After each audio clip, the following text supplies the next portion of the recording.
Jadi Nabi itu akan menanti kita. Dan dia akan mengenali ketika orang keluar dari kuburnya, ketika mereka digiring ke padang mahsyar, kelihatan umatnya Rasulullah SAW dari bekas wudhu mereka. Ala, tapi Nabi mengingatkan kita. Ala la yudhadanna rijalun an haudi kama yudhadul ba'ir. Abdal, nanti bakal ada saudara-saudaraku itu, kelompok-kelompok dari orang Islam itu yang dihalau dari telaga. Sebagaimana onta tersesat itu dihalau dari telaga. Jadi orang kalau punya onta, dia mau kasih minum ke telaga, terus ada onta orang lain datang, itu diusir. Karena bukan tempat dia ini. Diusirlah karena telaganya onta itu. Akan terjadi itu. Dan ketika dihalau, Rasul sallallahu alaihi wasallam mengatakan, "Unadihim ala haluma." Ketika mereka diusir, Rasul tahu tuh ada bekas wudhu tuh. Mereka orang-orang Islam. Nabi memanggil mereka, "Ayo ke sini," kata dia. Dan dalam riwayat lain Rasul mengatakan, umatku mereka. Apa kata fayuqal, para malaikat mengatakan kepada Nabi, "Innahum qad baddalu ba'da." Mereka telah merubah setelah engkau meninggal. Agama Nabi sudah dirubah dengan mereka. Maka Rasul SAW mengatakan, suhqan, jauhlah. Al-Imam Nawawi ketika menjelaskan hadis ini, beliau menjelaskan salah satu bahaya bid'ah itu, kita bisa dihalau dari telaga Rasul SAW. Iya, kita wudhu, ada bekas wudhu, kita sholat, tapi ternyata kita membuat ajaran selain ajaran Rasul SAW. Kita membuat agama baru, kita tambah agama Rasul SAW dengan dalih kan baik. Dalihnya itu kan baik. Ini kan baik. Saya mau tanya, sholat subuh itu berapa rakaat? Kalau yang sehat-sehat, yang muda, binaraga, boleh nggak sholat 7 rakaat? Anak kuat Ustaz, anak pegang beban ini, Masya Allah, bisa 100 kiloan angkat. Masa anak sholatnya sama yang kurus-kurus itu? Nggak sama lah, anak mau sholat 7 rakaat. Boleh nggak? Kan baik jamaah. Baik nggak? 2 dibanding 7. Sholat bukan mencuri jamaah. Sholat, ruku, sujud, di situ baca Al-Fatihah, di situ baca Qul huwallahu ahad. Boleh nggak? Kalau kita berbicara kan baik, kita akan mengatakan iya Ustaz ya, baik kan Ustaz ya. Iya, kalau orang yang lemah biarlah 2 rakaat saat, yang sehat-sehat ini 7 rakaat.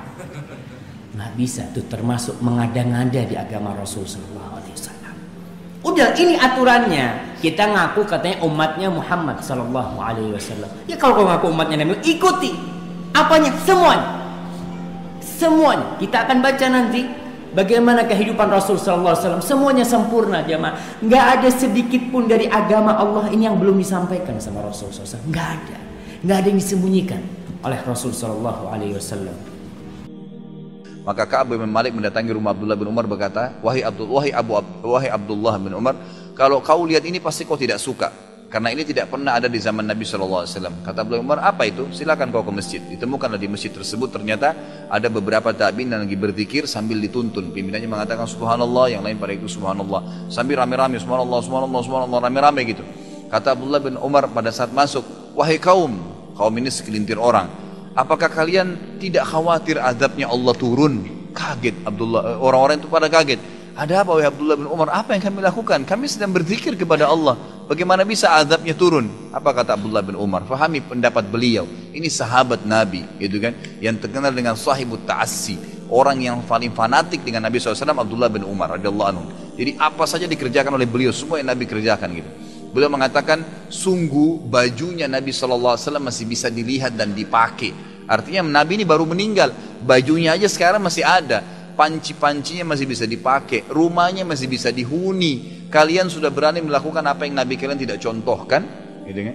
Berarti akan datang azabnya Allah bukan karena perbuatan kalian, tapi karena tidak pernah Nabinya contohkan. Artinya kalian menambah-nambah dalam agama ini. Jadi ini berbahaya sekali, gitu kan? Seseorang telah datang di depan Hasan Basri lalu sholat habis asar 6 rakaat. Salam habis asar, sholat 6 rakaat sunnah.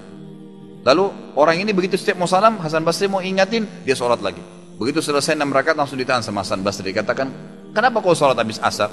Dia bilang, wahai imam, dia tahu ini Imam Hasan Basri, ulama. Wahai imam, apakah Allah akan mengadab saya karena saya sholat? Apa kata Hasan Basri? Tidak. Allah tidak akan azab kau karena kau sholat. Tapi Allah akan azab kau karena kau melakukan apa yang nabinya nggak contohkan, yang merupakan ajaran dari Allah subhanahu wa ta'ala. Nabi nggak pernah contohin ada asar, setelah asar sholat 6 rakaat. Dari mana dasarnya kau lakukan? Gitu. Jadi termasuk dosa itu kalau melakukan apa yang Nabi SAW tidak lakukan, dan kita cap itu bagian daripada agama, seakan-akan kita masukkan ajaran baru di agama Islam yang sudah sempurna.